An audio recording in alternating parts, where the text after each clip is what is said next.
ನಮ್ಮ ರಾಜ್ಯದ ಹಿರಿಯ ನಾಗರಿಕರ ಬಂಧುಗಳಲ್ಲಿ ನನ್ನದೊಂದು ವಿಜ್ಞಾಪನೆ.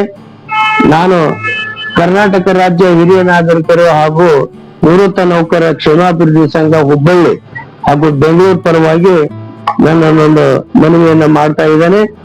ಆತ್ಮೀಯರೇ, ಜನ ಕನ್ನಡ ವಾಹಿನಿಗೆ ಸ್ವಾಗತ. ನಾನು ಲಿಂಗರಾಜ್ ಧಾರವಾಡ. ಕರ್ನಾಟಕ ರಾಜ್ಯ ಹಿರಿಯ ನಾಗರಿಕರು ಹಾಗೂ ನಿವೃತ್ತ ನೌಕರ ಕ್ಷೇಮಾಭಿವೃದ್ಧಿ ಸಂಘ ಇವರ ವತಿಯಿಂದ ಬೆಳಗಾವಿಯಲ್ಲಿ ಜರುಗಲಿರುವ ಹಿರಿಯ ನಾಗರಿಕರ ಧರಣಿ ಸತ್ಯಾಗ್ರಹ ಬೆಳಗಾವಿ ಚಲೋ ಬಗ್ಗೆ ಒಂದು ವಿಶೇಷ ವರದಿ. ಹಿರಿಯ ನಾಗರಿಕರೇ ಒಂದಾಗಿ ನಿಲ್ಲುವ ಸಮಯ ಬಂದಿದೆ. ಕರ್ನಾಟಕ ರಾಜ್ಯ ಹಿರಿಯ ನಾಗರಿಕರ ಮತ್ತು ನಿವೃತ್ತ ನೌಕರರ ಕ್ಷೇಮಾಭಿವೃದ್ಧಿ ಸಂಘ ಹುಬ್ಬಳ್ಳಿ ಮತ್ತು ಬೆಂಗಳೂರು ಘಟಕಗಳ ಸಹಯೋಗದಲ್ಲಿ ರಾಜ್ಯದ ಎಲ್ಲ ಹಿರಿಯ ನಾಗರಿಕರ ಪರವಾಗಿ ಹೋರಾಟ ಮುಂದುವರಿಸುತ್ತಿದೆ.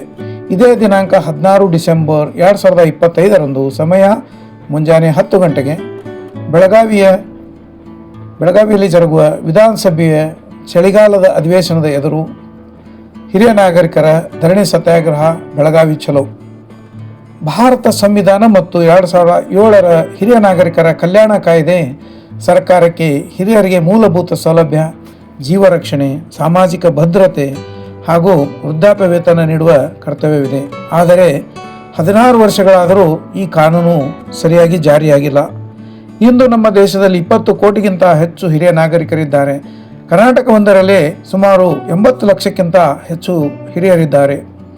ಅವರ ಪರವಾಗಿ ನಮ್ಮ ಸಂಘವು 18 ವರ್ಷಗಳಿಂದ ನಿರಂತರ ಹೋರಾಟದಲ್ಲಿದೆ. ರಾಜ್ಯ ಮಟ್ಟದ ಸಮಾವೇಶಗಳು, ಪ್ರತಿಭಟನೆಗಳು, ಮೆರವಣಿಗೆಗಳು, ಸಚಿವರ ಭೇಟಿಗಳು, ಬೇಡಿಕೆಯ ಪತ್ರ ಸಲ್ಲಿಕೆ ಇಷ್ಟೆಲ್ಲ ಮಾಡಿದರೂ ಸಹಿತ ಸರ್ಕಾರದಿಂದ ಮೌನ. ಈ ನಡುವೆ ಹಿರಿಯರಿಗೆ ಸಿಗುತ್ತಿದ್ದ ಸೌಲಭ್ಯದ ಕಡಿತವೂ ಸೇರಿದೆ. ರೈಲ್ವೆ ರಿಯಾಯಿತಿ ನಿಲ್ಲಿಕೆಯಾಗಿದೆ. ವೃದ್ಧಾಪ್ಯ ವೇತನದ ಆದಾಯ ಮಿತಿ ಕೇವಲ 33,000 ಮಾಡಲಾಗಿದೆ. ಪೊಲೀಸ್ ಠಾಣೆಗಳಲ್ಲಿ ರಕ್ಷಣಾ ಕೊರತೆ, ಕೌಟುಂಬಿಕ ದೌರ್ಜನ್ಯಗಳ ಹೆಚ್ಚಳ, ಹಕ್ಕುಗಳು ಕಾಯ್ದೆಯಲ್ಲೇ ಉಳಿದುಕೊಂಡಿವೆ. ಈ ಅನ್ಯಾಯಕ್ಕೆ ಪ್ರತೀಕಾರವಾಗಿ ಹಿರಿಯ ನಾಗರಿಕರ ಧರಣಿ ಸತ್ಯಾಗ್ರಹಕ್ಕೆ ನಾವು ಕರೆ ನೀಡುತ್ತಿದ್ದೇವೆ. ತಾವೆಲ್ಲ ಬನ್ನಿ, ಬೆಂಬಲಿಸಿ, ನಿಮ್ಮ ಹಕ್ಕನ್ನು ನೀವು ಪಡೆದುಕೊಳ್ಳಿ. ನಮ್ಮ ಪ್ರಮುಖ ಬೇಡಿಕೆಗಳು ಈ ರೀತಿಯಾಗಿವೆ. ಎಲ್ಲ ಹಿರಿಯ ನಾಗರಿಕರು ರಾಷ್ಟ್ರ ಸಂಪತ್ತು ಎಂದು ಘೋಷಣೆ ಮಾಡಬೇಕು. BPL ಮತ್ತು ಬಲಹೀನ ಹಿರಿಯರಿಗೆ ಮಾಸಿಕ 10,000 ಪೆನ್ಷನ್ ನೀಡಬೇಕು. ಹಿರಿಯ ನಾಗರಿಕರಿಗಾಗಿ ಪ್ರತ್ಯೇಕ ಸಚಿವಾಲಯ ಮತ್ತು ಬಜೆಟನ್ನು ನಿರ್ಮಿಸಬೇಕು. ಸರ್ಕಾರಿ ಆಸ್ಪತ್ರೆಗಳಲ್ಲಿ ಹಿರಿಯ ಸ್ನೇಹಿ ಸೇವೆಗಳು ನೀಡಬೇಕು. ಎಲ್ಲ ಪೊಲೀಸ್ ಠಾಣೆಗಳಲ್ಲಿ ಹಿರಿಯ ನಾಗರಿಕರ ಸಮಿತಿ ಮಾಡಬೇಕು. ಎಲ್ಲ ಹಿರಿಯರಿಗೆ ಉಚಿತ ಬಸ್ ಪ್ರಯಾಣ ನೀಡಬೇಕು. ವೃದ್ಧಾಪ್ಯ ವೇತನದ ಆದಾಯ ಮಿತಿಯನ್ನು 1,20,000ಕ್ಕೆ ಹೆಚ್ಚಿಸಬೇಕು.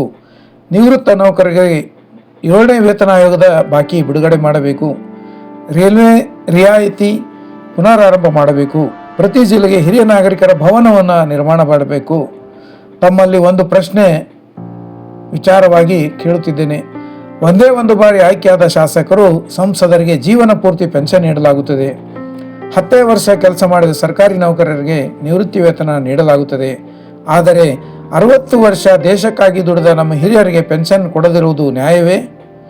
ಹಿರಿಯ ನಾಗರಿಕರೇ, ಒಂದಾಗಿ ಬನ್ನಿ. ನಮ್ಮ ಹಕ್ಕಿಗಾಗಿ, ನಮ್ಮ ಗೌರವಕ್ಕಾಗಿ, ನಮ್ಮ ಭದ್ರ ಭವಿಷ್ಯಕ್ಕಾಗಿ 16 ಡಿಸೆಂಬರ್ ಬೆಳಗಾವಿ ಚಲೋ ಧರಣಿ ಸತ್ಯಾಗ್ರಹಕ್ಕೆ ತಪ್ಪದೇ ಭಾಗವಹಿಸಿ. ನಮ್ಮ ಏಕತೆ, ನಮ್ಮ ಶಕ್ತಿ. ಧನ್ಯವಾದಗಳು. ದಯವಿಟ್ಟು ಜನ ಕನ್ನಡ ವಾಹಿನಿಯನ್ನು ಸಬ್ಸ್ಕ್ರೈಬ್ ಮಾಡಿ, ಲೈಕ್ ಮಾಡಿ, ಶೇರ್ ಮಾಡಿ. ನಮ್ಮ ರಾಜ್ಯದ ಹಿರಿಯ ನಾಗರಿಕರ ಬಂಧುಗಳಲ್ಲಿ ನನ್ನದೊಂದು ವಿಜ್ಞಾಪನೆ. ನಾನು ಕರ್ನಾಟಕ ರಾಜ್ಯ ಹಿರಿಯ ನಾಗರಿಕರು ಹಾಗೂ ನಿವೃತ್ತ ನೌಕರ ಕ್ಷೇಮಾಭಿವೃದ್ಧಿ ಸಂಘ ಹುಬ್ಬಳ್ಳಿ ಹಾಗೂ ಬೆಂಗಳೂರು ಪರವಾಗಿ ನನ್ನೊಂದು ಮನವಿಯನ್ನ ಮಾಡ್ತಾ ಇದ್ದೇನೆ. ಈ ಒಂದು ರಾಷ್ಟ್ರದ ಮತ್ತು ರಾಜ್ಯದ ಹಿರಿಯ ನಾಗರಿಕರಿಗಾಗಿ ಭಾರತದ ಸಂವಿಧಾನ ಇವರ ರಕ್ಷಣೆಗಾಗಿ, ಸೌಲಭ್ಯಕ್ಕಾಗಿ ನಿರ್ದೇಶಿತವಾದಂತ ಕೆಲವು ಕಲಮುಗಳನ್ನ ಸಂವಿಧಾನ ನೀಡಿದೆ. ಅದರ ಪ್ರಕಾರ ಪ್ರತಿಯೊಬ್ಬ ಹಿರಿಯ ನಾಗರಿಕರ ಯೋಗಕ್ಷೇಮವನ್ನು ನೋಡ್ಕೊಳ್ತಕ್ಕಂಥದ್ದು, ಅವರಿಗೆ ತೊಂದರೆ ಆಗದಂಗೆ ನೋಡ್ಕೊಳ್ತಕ್ಕಂಥದ್ದು ಸರ್ಕಾರದ ಅರ್ಧ ಕರ್ತವ್ಯ. ಇದನ್ನ ರಾಜ್ಯ ಸರ್ಕಾರ ಮಾಡ್ಬೇಕು, ಕೇಂದ್ರ ಸರ್ಕಾರನೂ ಮಾಡ್ಬೇಕು. ಕೇಂದ್ರ ಸರ್ಕಾರದ ಸಂವಿಧಾನ ಕಲಂ 41 ಪ್ರಕಾರ ಈ ಅಧಿಕಾರವನ್ನೆಲ್ಲ ರಾಜ್ಯ ಸರ್ಕಾರಗಳಿಗೆ ಒಪ್ಪಿಸಿದ್ದಾರೆ. ಅದರ ಪ್ರಕಾರ ಹಿರಿಯ ನಾಗರಿಕರಿಗೆ ಮೂಲಭೂತವಾದಂತ ಸೌಲಭ್ಯಗಳನ್ನ, ಸೌಕರ್ಯಗಳನ್ನ ಎಲ್ಲ ರಾಷ್ಟ್ರದಾದ್ಯಂತ ಒದಗಿಸಬೇಕು.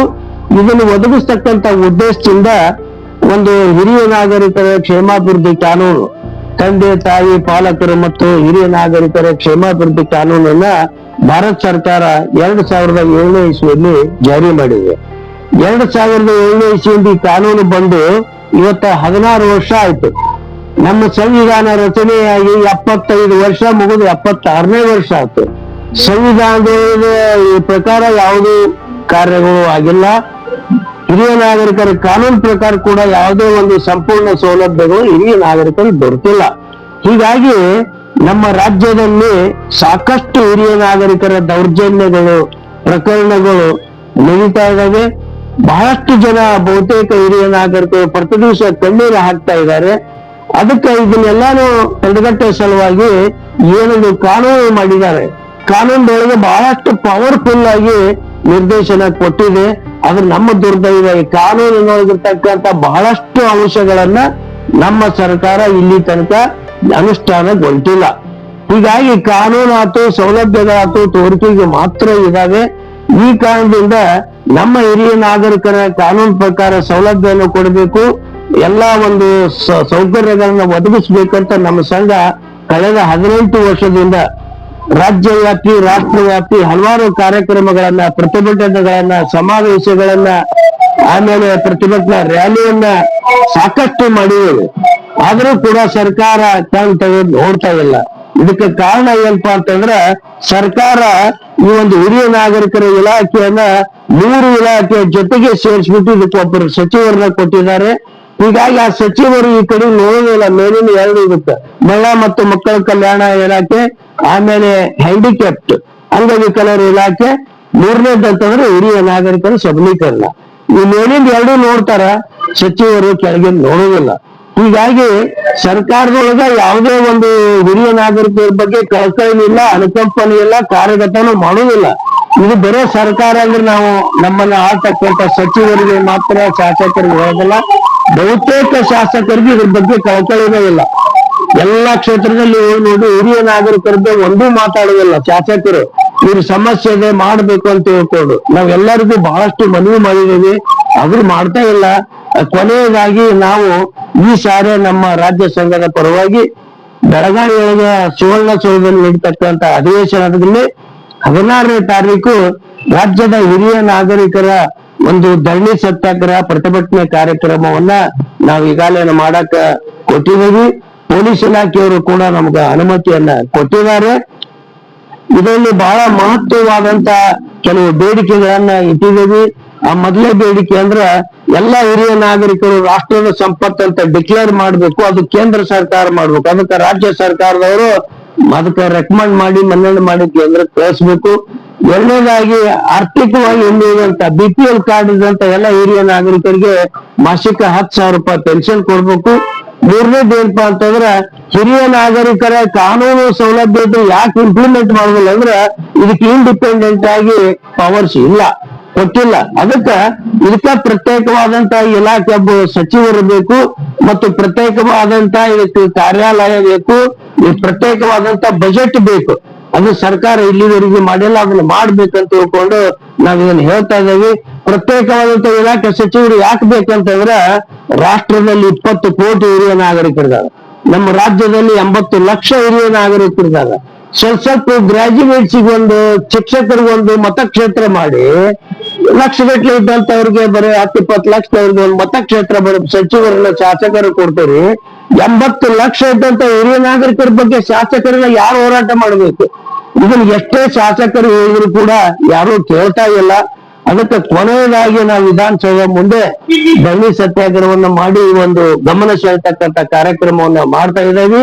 ಈ ಕಾರ್ಯಕ್ರಮದಲ್ಲಿ ನಾವು 500 ಜನ ಸೇರ್ತೇವೆ ಅಂತ ತಿಳ್ಕೊಂಡು ನಾವು ಈಗಾಗಲೇ ಕೊಟ್ಟಿದ್ದೇವೆ.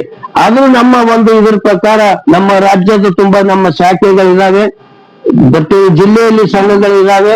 ಇವ್ರೆಲ್ಲರೂ ನಾವು ಬರ್ತೇವೆ, ನೀವು ಬರ್ತೇವೆ, ಎಷ್ಟು 1000 ಜನ ಸೇರ್ತಾರೆ ಗೊತ್ತಿಲ್ಲ. ಅದಕ್ಕೆ ಎಲ್ಲರೂ ಇವರು ವಿಶೇಷ ಅಂತಂದ್ರೆ 200-300 ಜನ ಮಹಿಳಾ ಹಿರಿಯ ನಾಗರಿಕರು ಭಾಗವಹಿಸಕ್ಕೆ ಈಗಾಗಲೇ ರೆಡಿ ಆಗಿದ್ದಾರೆ. ಅದಕ್ಕೆ ನಾವು ಈ ಒಂದು ಪ್ರತಿಭಟನೆಯನ್ನ ಮಾಡಿ ಬಹುಶಃ ಇಲ್ಲಿ ಶಾಸಕರು ಸಚಿವರು ಇದ್ರೆ ಬಂದು ನಮ್ಮ ಮನವಿ ತಗೊಂಡು ತೀವ್ರವಾಗಿ ಈಡೇರಿಸಬೇಕು. ಈಡೇರಿಸದೆ ಹೋದಾದ್ರೆ ಮುಂದೆ ಬರತಕ್ಕಂತ ವಿಧಾನಸಭೆ ಚುನಾವಣೆಯಲ್ಲಿ ನಮ್ಮ ಹಿರಿಯ ನಾಗರಿಕರ ಮತಗಳು ಇವ್ರಿಗೆ ಯಾರಿಗೂ ಸಿಗೋದಿಲ್ಲ. ಯಾಕಂತಂದ್ರೆ ನಮ್ಮ ಒಂದು ಹಿರಿಯ ನಾಗರಿಕರ ಮತ ಎಷ್ಟೊಂದು ಕ್ರೋಢೀಕರಣ ಅಂದ್ರೆ 18% ಮತಗಳಿದಾವ ನಮ್ದು. ನಾವು ಸಂಘಟನೆ ಮಾಡಿ ಮನಸ್ಸು ಮಾಡಿದ್ರೆ ನಾವು ಯಾವ್ದೇ ಪಕ್ಷ ಪರವಾಗಿ ಮಾತಾಡಿದ್ರೆ ಎಲ್ಲಾ ಪಕ್ಷಗಳು ಅವೇ. ಎಷ್ಟು ಪಕ್ಷ ಬಂದ್ರು ಹಿರಿಯ ನಾಗರಿಕರು ಯಾರು ಕಣ್ಣು ನೋಡಿಲ್ಲ. ಎಲ್ಲಾ ಶಾಸಕರು ಮಂತ್ರಿಗಳು ಎಲ್ಲಾರ ಮನೆಯಾಗ ಹಿರಿಯ ನಾಗರಿಕರದಾಗ ಅವ್ರು ಸ್ವಲ್ಪ ಇರ್ತಾರೆ. ಆದ್ರೆ 75% ಹಿರಿಯ ನಾಗರಿಕರು ಹಳ್ಳಿಯೊಳಗೆ ಪ್ರತಿ ದಿವಸ ಕಣ್ಣೀರ್ ಹಾಕ್ತಾರ. ಅವ್ರನ್ನ ನೋಡ್ತೀರಿ, ಮತ ತಗೊಳಕ್ ಹೋಗ್ತೀರಿ, ಮತ ತಗೊಳ್ತೀರಿ, ಮತ ಹಾಕ್ತೀರಿ, ಒಳ್ಳೆ ಅವ್ರ ಬೇಡಿಕೆನೆ ಮಾಡೋದಿಲ್ಲ. ಅದಕ್ಕೆ ಇದು ಜಾಗೃತಿ ಮಾಡ್ತಕ್ಕಂತ ಕಾರ್ಯಕ್ರಮ ನಾವು ರಾಷ್ಟ್ರವ್ಯಾಪ್ತಿ ಕೂಡ ಮಾಡ್ತಾ ಇದ್ದೇವೆ. ಪ್ರತಿಯೊಂದು ರಾಜ್ಯದಲ್ಲಿ ಹಾಗೂ ಜಿಲ್ಲೆಗಳಲ್ಲಿ ನಮ್ಮ ಸಂಘ ಸಂಚಾರ ಮಾಡಿ ಹಿರಿಯ ನಾಗರಿಕರನ್ನ ಜಾಗೃತಿ ಮಾಡ್ತಕ್ಕಂತ ಕಾರ್ಯಕ್ರಮ ಈಗಾಗಲೇ ಆರಂಭವನ್ನ ಮಾಡಿದ್ದೀವಿ. ಜೊತೆಗೆ ಹಿರಿಯ ನಾಗರಿಕರ ಸೌಲಭ್ಯಗಳು ಏನು, ಹೇಗೆ ಮಾಡ್ಬೇಕು, ಯಾಕೆ ಕೊಡುವುದಿಲ್ಲ, ಯಾಕೆ ಕೊಡ್ತಾ ಇದ್ದಾರೆ, ಎಷ್ಟು ಕೊಡ್ತಾ ಇದ್ದಾರೆ, ಇದನ್ನೆಲ್ಲ ಜನರಿಗೆ ಸರ್ಕಾರಕ್ಕೆ ತಿಳಿಸ್ಕೊಡ್ತಕ್ಕಂತ ಕಾರ್ಯಕ್ರಮ. ಯಾಕಂದ್ರೆ ಫಾರ್ ಎಕ್ಸಾಂಪಲ್ ಇವತ್ತು ಎಲ್ಲೋ 4 ಜನರಿಗೆ ವೃದ್ಧಾಪ್ಯ ವೇತನ ಅಂತ ಕೊಡ್ತಾರೆ. ಎಷ್ಟು ಕೊಡ್ತಾರ? 65 ವಯಸ್ಸಾದವ್ರಿಗೆ 600 ರೂಪಾಯಿ, 65 ದಾಟೋರಿಗೆ 1200 ರೂಪಾಯಿ. ಅಂದ್ರೆ ಈಗಿನ ಟೈಮ್ದೊಳಗ 600 ರೂಪಾಯಿ 2 ದಿವಸ ಚಾ ಕುಡಿಯಕ್ ಸಾಲವಿಲ್ಲ. ಅದನ್ನ ಇಡೀ ತಿಂಗಳ ಉಪಯೋಗ ಮಾಡುವಂತ ನಾವು ಅವ್ರು ಹೇಳ್ತಾರೆ ಅಂದ್ರೆ ಬಹಳ ತಪ್ಪು. ಅದಕ್ಕೆ ಅವ್ರು ಹೇಳ್ತಾರೆ ಸಹಾಯಧನ ಅಂತ. ಸಹಾಯಧನ ಅಂತಂದ್ರೆ ಏನದು ಅರ್ಥ? ಅದು ಸಹಾಯಧನ ಒಂದು 50% ಇರ್ಬೇಕು. ಈಗೇನ್ ನಾವು ಟ್ರಿಬ್ಯುನಲ್ ಮಾಡಿದಾರೆ ಹಿರಿಯ ನಾಗರಿಕರ ಕಾನೂನು, ಟ್ರಿಬ್ಯುನಲ್ ಆದೇಶ ಮಾಡ್ತಾರೆ. ಮಕ್ಕಳು ನೋಡ್ಲಿಲ್ಲ ಅಂತಂದ್ರೆ ಎಲ್ಲಾ ಮಕ್ಕಳು ದುಡಿಮೆಯನ್ನ ಕೂರಿಸಿ ತಂದಿಗೆ 10,000 ರೂಪಾಯಿ ಕೊಡ್ಬೇಕಂತ ಹೇಳ್ತಾರೆ. ಯಾವ ಮಗ ಕೊಡ್ದಿಲ್ಲ ಅವ್ನ ಅರೆಸ್ಟ್ ಮಾಡ್ತಾರೆ, ಆಕ್ಷನ್ ತಗೋತಾರೆ. ಅಲ್ಲಿ 10,000 ರೂಪಾಯಿ ಕೊಡಂತ ನಿಮ್ ಕಾನೂನು ಹೇಳ್ತೈತಿ, ಇಲ್ಲಿ ಸರ್ಕಾರ ಕೊಡೋ ಪೆನ್ಷನ್ 600 ಬದುಕೋದು ಇದೆಂತ ನ್ಯಾಯ? ಮತ್ತೆ ಬಹಳ ವಿಚಿತ್ರ ಅಂದ್ರೆ ಈ ಒಂದು ಹಿರಿಯ ನಾಗರಿಕರ ಒಂದು ಇಲಾಖೆ ಎದ್ರ ಕೆಳಗೆ ಮಾಡ್ತೈತೆ ಅಂದ್ರೆ ಸಾಮಾಜಿಕ ನ್ಯಾಯ ಹೋರಾಟದ ಒಂದು ಕಲ್ಯಾಣ ಇಲಾಖೆ ಅಂತ ಕೇಂದ್ರ ಸರ್ಕಾರದ ಸಾಮಾಜಿಕ ನ್ಯಾಯ ಇಲಾಖೆ. ಈ ಇಲಾಖೆ ಕೆಳಗೆ ಇದು ಕೆಲಸ ಮಾಡ್ತೈತಿ. ಸಾಮಾಜಿಕ ನ್ಯಾಯ ಇಲಾಖೆ ಇದ್ದಂತ ಒಂದು ಈ ಡಿಪಾರ್ಟ್ಮೆಂಟ್ ಈ ಹಿರಿಯ ನಾಗರಿಕರಿಗೆ ಈ ರೀತಿ ಮಾಡ್ತಾ ಇರ್ತಕ್ಕಂಥದ್ದು ಬಹಳಷ್ಟು ದೊಡ್ಡ ಪ್ರಮಾಣದಾಗ ಅನ್ಯಾಯ ಆಗ್ತೈತಿ. ಅದಕ್ಕೆ ಸರ್ಕಾರಕ್ಕೆ ನಂದು ಬಹಳ ಕಳಕಳಿಯ ಮನವಿ, ಇದು ಮುಂದಿನ ದಿನಗಳಲ್ಲಿ ಬಹಳಷ್ಟು ದೊಡ್ಡ ಪ್ರಮಾಣದ ಆಂದೋಲನ ಆದ್ರೂ ಆಗ್ಬಹುದು. ಅದಕ್ಕೆ ಅವಕಾಶ ಕೊಡ್ದಂಗ ಈ ವಿಧಾನಸಭೆ ಮುಂದೆ ನಡೀತಕ್ಕಂಥ ಧರಣಿ ಸತ್ಯಾಗ್ರಹದೊಳಗ ಮನವಿ ತಗೊಂಡು ನಮ್ಮ ನ್ಯಾಯಯುತವಾದಂತ ಕಾನೂನುಬದ್ಧ ಸಂವಿಧಾನಬದ್ಧ ಬೇಡಿಕೆಗಳು ನಾವು ಉಚಿತರು ಕೇಳೋದಿಲ್ಲ. ಸಂವಿಧಾನ ನಿರ್ದೇಶನ ಕೊಟ್ಟೈತಿ. ಜೀವಿಸುವ ಹಕ್ಕು, ಗೌರವಯುತವಾಗಿ ಹಿರಿಯ ನಾಗರಿಕರ ಜೀವನ ಮಾಡ್ಬೇಕಂತ ಸಂವಿಧಾನ ಹೇಳ್ತೈತಿ. ಅವ್ರು ಗೌರವಯುತ ಮಾಡಿದ್ರೆ ಉಪವಾಸ ವನವಾಸ ತಿರುಗಾಡಿ ಯಾವ್ದೋ ಟ್ರೀಟ್ಮೆಂಟ್ ದುಡ್ಡು ಇಲ್ಲಂಗ ಎಲ್ಲೇ ಬಿದ್ದು ಎಲ್ಲೇ ಕೂತು ಸಾಯ್ತಾ ಇದಾರೆ. ಅದಕ್ಕೆ ಇದು ಸರ್ಕಾರ ಗಮನ ಹರಿಸಿಕೊಂಡು ಎಲ್ಲಾ ಸೌಲಭ್ಯವನ್ನ ಕೊಡಬೇಕು.